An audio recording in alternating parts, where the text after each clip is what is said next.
Parlons maintenant de ce qui s'est passé en Afrique pendant toute cette période. Les humains étaient bien présents puisqu'on y retrouve des traces de culture, celles du Middle Stone Age. La partie nord de l'Afrique sera traitée avec le monde méditerranéen. En ce qui concerne la partie sud de l'Afrique, elle restera longtemps libre de toutes influences impériales. Il y aura des petites chefferies et des tribus qui vont se développer, mais aucun grand royaume fédérateur ne sera fondé avant le XIIIe siècle de notre ère, à l'exception du royaume d'Éthiopie fondé en 990. Un des premiers grands royaumes dignes de ce nom est fondé en 1390, celui du Congo. On peut noter ensuite la formation de l'empire de Monomotapa en Afrique de l'Est en 1430. Puis en 1450, la fondation du royaume du Rwanda.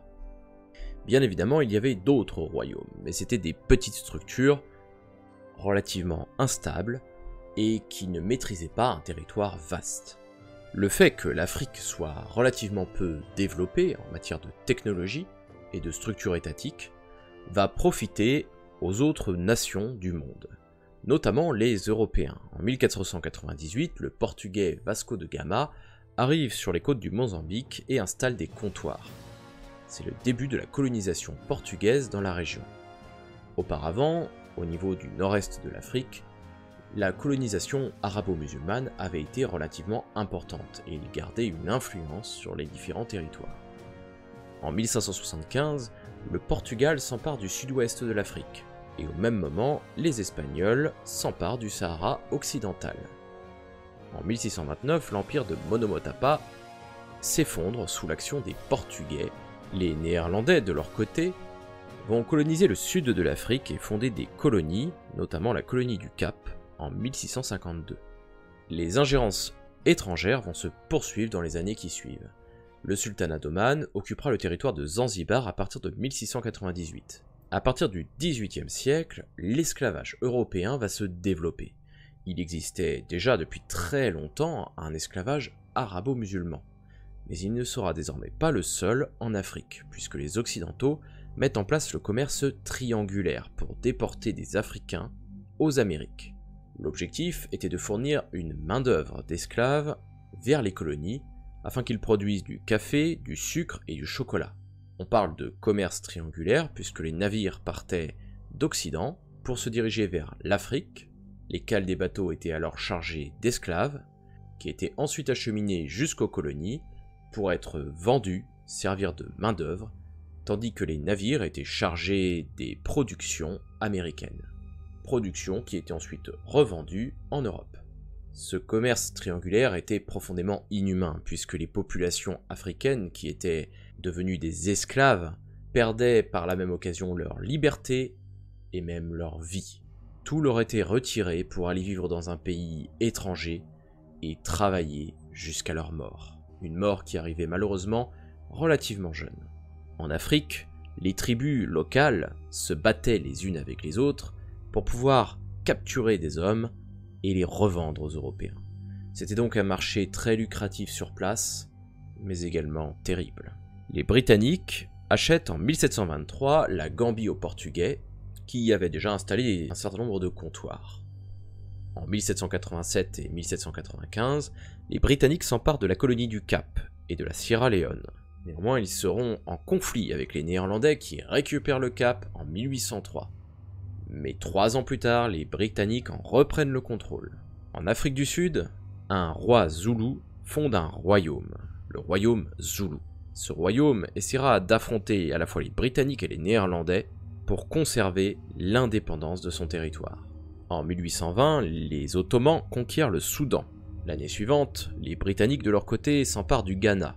Mais les Africains ne se laissaient pas faire. En 1847, le Liberia s'affirme en Afrique de l'Ouest aux dépens des Britanniques. Le nom de ce pays même symbolise la liberté. En 1848, les Britanniques s'emparent de la souveraineté de l'État libre d'Orange. Mais dès 1854, cet État prend son indépendance vis-à-vis des Britanniques. En 1857, le Congo est contraint de devenir le vassal de la Belgique. À l'est, le sultanat de Zanzibar sera fondé en 1861. Tandis que 8 ans plus tard, l'Érythrée est colonisée par les Italiens.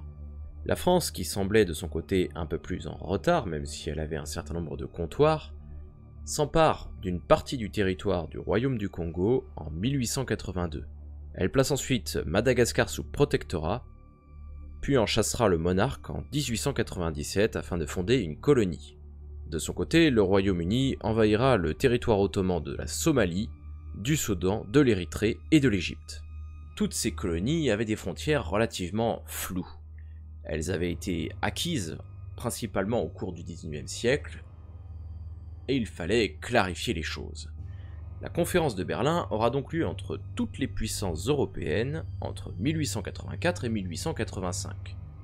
Elle avait pour but de fixer définitivement les frontières. Ainsi, toute puissance européenne installée sur la côte pouvait désormais étendre sa domination vers l'intérieur du territoire. Il était désormais interdit d'annexer un territoire qui était possédé par une autre nation colonisatrice.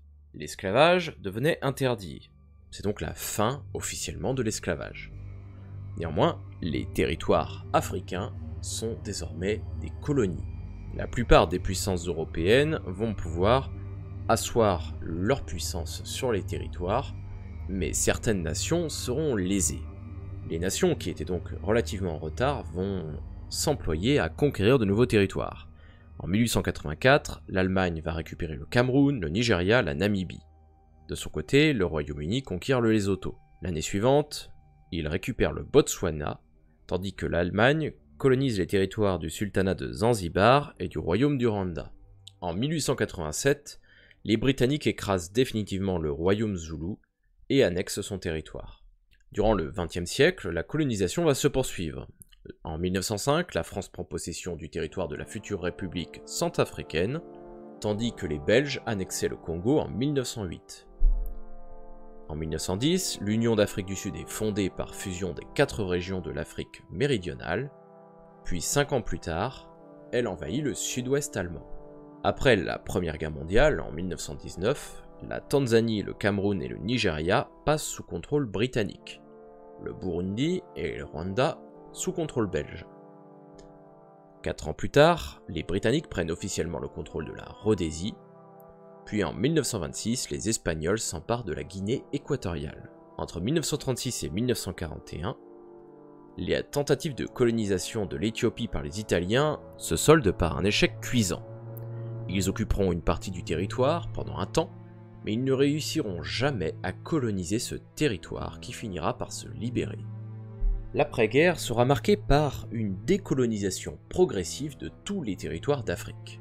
Du côté de l'Afrique du Sud, entre 1948 et 1991, un apartheid sera mis en place. Sous pression de la communauté internationale et sous l'impulsion de Nelson Mandela, qui deviendra président de l'Afrique du Sud en 1994, l'apartheid sera levé. Mandela restera le symbole de l'égalité entre les hommes.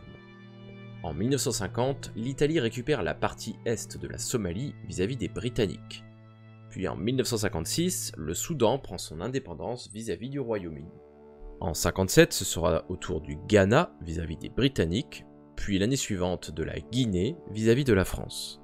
En 1960, c'est au tour du Sénégal, de la Mauritanie, de Madagascar, du Mali, du Burkina Faso, de la Côte d'Ivoire, du Tchad, du Niger, du Bénin, du Togo, de la République centrafricaine, du Congo, du Gabon et du Cameroun vis-à-vis de la France.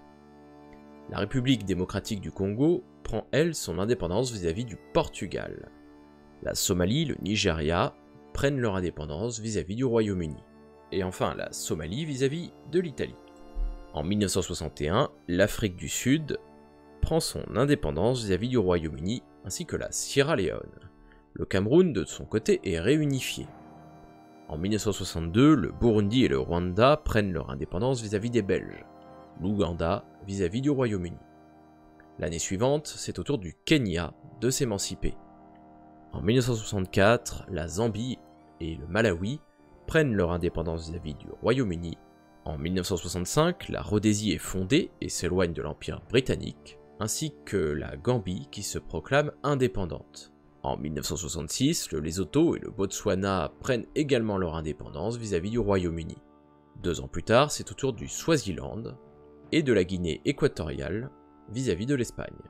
En 73, la Guinée-Bissau prend son indépendance vis-à-vis du Portugal, puis en 75, le Mozambique et l'Angola. En 75, la dynastie régnante en Éthiopie est renversée, l'empire est dissous et deviendra l'Éthiopie. L'année suivante, les Espagnols quittent le Sahara occidental. Ce territoire restera encore aujourd'hui disputé par plusieurs factions, dont le Maroc. En 1977, Djibouti devient indépendante vis-à-vis de la France, puis en 1980, la Rhodésie devient le Zimbabwe. En 90, la Namibie prend son indépendance vis-à-vis de l'Afrique du Sud, puis l'année suivante, l'Érythrée vis-à-vis de l'Éthiopie. Le dernier État à devenir indépendant est le Soudan du Sud vis-à-vis du Soudan. Ce sera en 2011.